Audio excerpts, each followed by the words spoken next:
I'm excited about today's topic because today we're going to talk about PECS, otherwise known as the Picture Exchange Communication System. And if you're a speech pathologist who works with children with special needs, odds are you have a child on your caseload who is using PECS as an augmentative communication device. And that's because it's so popular. Many educators are trained in PECS. Many ABA therapists are trained in PECS. Many speech pathologists are trained in PECS, and many parents are trained in PECS. It's widely available and it's widely used across clinical settings, home settings, school settings, and private practice settings. So it's something you really want to know and you really want to know well. What I want to explore today is let's look at the strengths and the weaknesses of PECS, because PECS definitely brings with it some definite pros and some cons. And knowing these pros and cons allows you to make better decisions for who PECS is right for and who PECS is wrong for. So let's dive deep into PECS today. The first thing you're going to want to look at is we're going to want to look at its obvious strength and its affordability of materials. So when I was in college, I went to Mexico and we set up all of these PECS systems for children who are non-speaking down there. And what did it require? It simply required cutting labels off of their favorite food, off of their favorite drink products, from their favorite toys, taking Polaroid pictures back then and putting mailing tape on those Polaroid pictures and Velcro on the side of it. So we took mailing tape and put those over the labels and put them over all of the pictures and the miniature objects. And we just adhered Velcro to the back of it. You put that on a Velcro board and voila, there we go. We had a communication system in place. So it's affordable. You could use many objects. You could use actual labels. You could use pictures, photos, or you could use symbols. And so it's very easy and very affordable, and you could use it and put it in place very simply. In an hour or so, you could have a communication device ready like that. It's durable. You could take it to the beach. You could take it outside. You could even use it in bath time if it's well laminated. So here's the benefit. But what is the obvious cons? Even though the materials are very affordable, the training is not. The training is actually quite expensive. If you're a professional, it's over $400 for a 2-day virtual training in PECS. If you're a parent, it's $300 for a 2-day virtual training in PECS. And the 2-day training is the basic training that you're going to need to go through to understand the 6 stages of PECS in the system and how to do it correctly. So that's not cheap. If you can compare that to another training such as Lamp for Life, their trainings are about $50 a piece. And for 2 days of $50 piece trainings, it'll be $50 a piece to get a two days worth of training for a program such as Lamp for Life. So just to put it into perspective of what the price is. So let's look at the second pro. The second pro when it comes to PECS is that the research indicates that there's an increase in the number of spontaneous requests that children make using PECS. So these are non-initiated requests. That's a great thing. Now, how is that? And that's because PECS operates by waiting and using a prompt that's very powerful, which is known as time delay. And time delay is simply you present the desired action or you present the desired object and you wait for the child to initiate the request. So that is how PECS works in teaching children to initiate. They don't begin by asking, what do you want? Or tell me what you want. You begin by simply waiting and having the reward visually presented to the child. So that is a definite pro when it comes to PECS. It's that it's using time delay, which is a very powerful prompt, which is doing nothing at all, but expectantly waiting for the child to initiate. A definite con of PECS, and this is a big one, a really, really big one, is that it puts commenting last. So it has 6 stages, and the final stage, stage 6, is when children use communication for commenting purposes. So the sentence strip would say, I see blank. Now, this is a real big problem. And the reason it's such a big problem is because Amy Weatherby out of Florida State, in her communication and symbolic behavior scales that looks at early communication of functions, has found that commenting is the golden apple of communication. And children who comment early on have wonderful outcomes later. The ones who don't, requesting, however, doesn't have that predictive validity. It doesn't have that predictive validity in children who request early on, request objects and actions, that they go on to have wonderful social and communication outcomes later on. The ones who do are the ones who comment early on. This is very important. Commenting is much more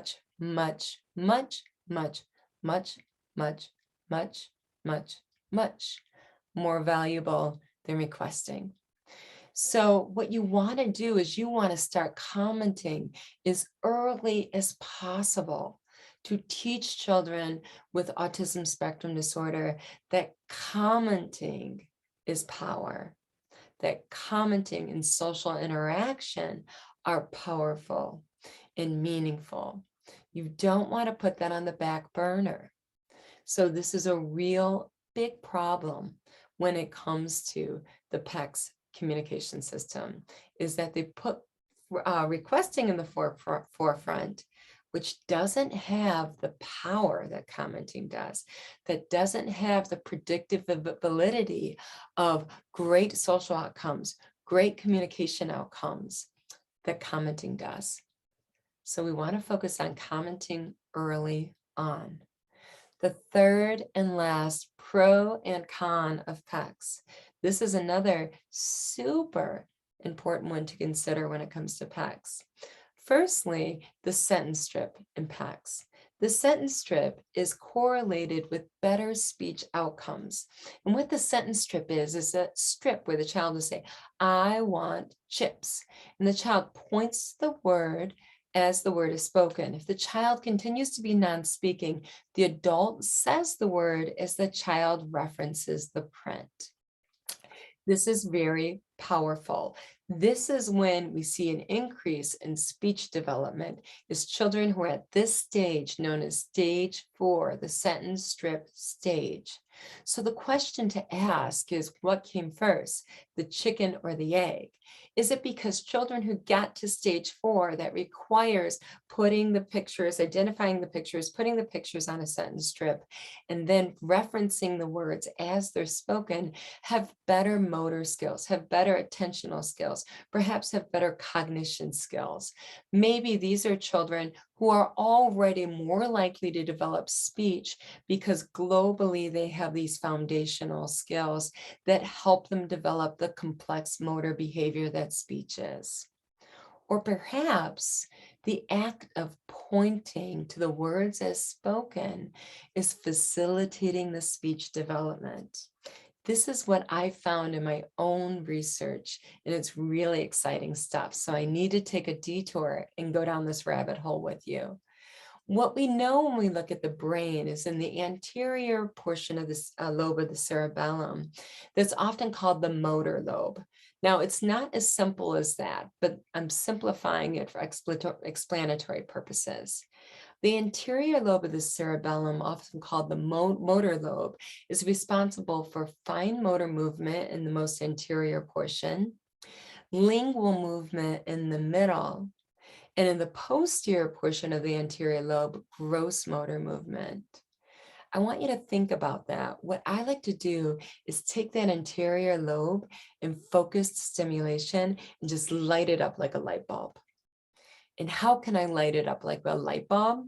Let's get the fingers moving with the gross motor. So if I light up the front portion through finger movement and fine motor, and I light up the back portion here through gross motor, in the middle, it's going to generate vocal and lingual stimulation. I've lit that area of the brain up to increase the vocal output. So this was really exciting research that I found, and I noticed it qualitatively as well as in my numbers, is that when I had the children not only move their bodies in cueing sounds, but move the fingers too, the vocalizations would come out. If the fingers were not involved and I just had the bodies creating the sounds with their bodies and gestures without the finger movement, I was not getting the vocalizations. So I look at it like a hamburger, that anterior cerebellar lobe, and I think, let's light up the front, with the fine motor, light up the back with the gross motor, and along will come the lingual motor. And there we get our speech. Okay, that's an exciting rabbit hole. It makes me drool because this is my passion in life, is develop communication for children with autism. And this is kind of what keeps me up at night and what keeps me going back to the drawing board a million times over and over again. And I'm making progress in this area, and I wanted to share it with you. Okay, so let's get back to the pro. So the pro is the sentence strip. And oftentimes I don't do PECS because I break the rules. So I can't say I'm doing PECS. I start at the sentence strip. And that's for that reason. I want to get the gross. I want to get the fine. I want to get the visual spatial. It's called visual motor integration, them all working together, because I want to stimulate the speech development through focused stimulation, stimulating that anterior lobe. That's what I'm doing. So I go right to the sentence strip on day one. When I do my own version, that's not called PECS because I'm breaking all the rules. So let's look at the con of PECS. The con of PECS is this, and I based this on some recent research that came out of Sweden that's in Research and Developmental Disabilities 2021. They researched 12 6-year-olds, and what they found is these children with autism spectrum disorder, they compared them with 12 typically developing matched peers. They have difficulty with picking up a peg and putting it inside of a hole. Now, this is why. This is what's involved in doing so. The first thing that's involved is you have to reach. This is a very complex visual motor task. You have to reach out to pick out the peg. Then you have to grasp it, fine motor. Then you have to extend your arm to the area you want to put it. And then you have to release it. I compare it to like when you're at the grocery store and you put a quarter in the machine and you can get the stuffed animal. And first you have to get it over, and then you have to come down. You have to pick it up. You never get the stuffed animal. Just throw your money away. Okay. That's kind of like what it's like. It's very complex. It's a very complex multi-step action. So what does it require? It requires motor planning, motor programming, and working memory to remember the sequences of the event, executive function. So all of that is required, and that is a great weakness for children with autism spectrum disorder. So when we think about augmentative communication, we want to think about what is an easy and efficient way for this child to communicate. We don't want to say, what is the hardest way for this child to communicate? And if we ask the question, what is the hardest way for this child to communicate? We would have what PECS does for step one. And their step one is to pick up a picture card. There we go, reaching, grasp it, extend it, release it. This is extremely difficult for children with autism spectrum disorder. Not only is it a complex visual motor task, which is an area of weakness for them, it requires a working memory, sequential memory, which is another weakness that has complex motor planning and programming. So all of their weak areas are simultaneously taxed in this activity that we have as a step one, what is supposed to be your most efficient and effortless way of communicating is actually their hardest. So this is not a good plan for augmentative and alternative communication devices for many children with autism spectrum disorder. It's like me, I'm tone deaf. You should never give them an instrument to me. That would be, unless you're trying to have me torture someone, give me an instrument and I can torture someone with that instrument. But to tell me to play that instrument as my means of communicating, the hardest thing for me, which would take the most effort, and say that's how I'm going to have you communicate, that makes no sense. And it makes no sense for children with autism spectrum disorder in knowing that this skill is incredibly difficult for children with autism. For saying, if you want something, you're going to have to engage in this incredibly complex motor skill, like playing an instrument, in order to get it. So that is a major, major con in PECS. And as a result, the only way you could really do this skill is from hand over hand. And we really don't want to do hand over hand for obvious reasons. But I think when you put your hand over someone, I think it can't help but kind of stimulate a reflex into the reptilian brain, fight or flight. It's kind of a dominant reflex. Someone's putting their hand over on top of you. I am not going to say don't touch the child, because touch, I'm very big on multisensory, and touch is a very powerful cue and a very powerful way of providing information to the child. We know that from Deborah Hayden's wonderful research on prompt and how beneficial it is for children to give them feedback through touch. But what I see is going hand under hand.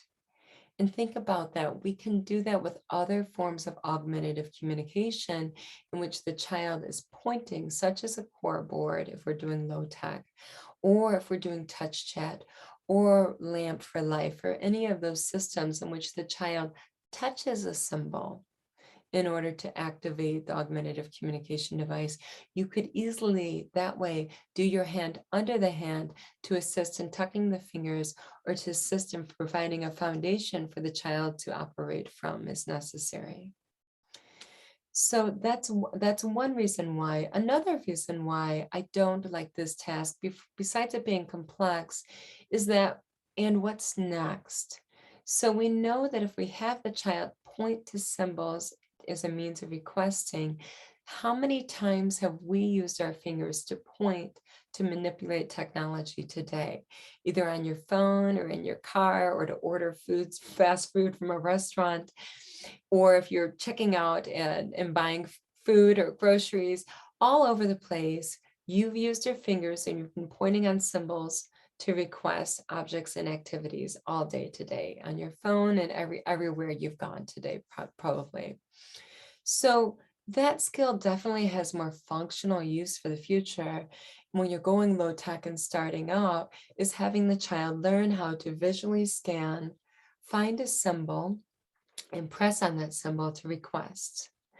So that's another piece. Another piece of PECS, as we're getting into this, is moving the symbols around. Now, it's like if someone took your phone and moved all your symbols around, it'd be so hard for you to find what page each of your objects and items are on. Or on your computer screen, where you have your different programs and your scroll menu, and you know where everything is on a program. If people are moving those symbols around on you constantly, it would make you very inefficient. So that is another problem with PECS, besides this idea of picking up a symbol and releasing it, exchanging it to another person. Where else are you going to use that skill? Where do you go from there? We're not in caveman days anymore, where we request, we pick up a rock and we hand it to someone else, to have them bang two rocks together, or something like that. We're in the digital age. So we just thinking about that, and thinking about the motor act itself and how complex and difficult it is, but also, what does mastering that motor act give you in the long run? How will that help you functionally communicate in the world today? So I've had so much fun with you today talking about PECS, and just taking a step back and looking at its pros and cons and its strengths and its limitations, because it's a very, very important decision we're making when we're looking at, okay, we don't have speech. How can we effortlessly and efficiently communicate our wants and needs? and taking a closer look at the strengths, the pros, and the cons is time very well spent. So thanks for joining me today. It's time to roll up your sleeves and change the world one child at a time.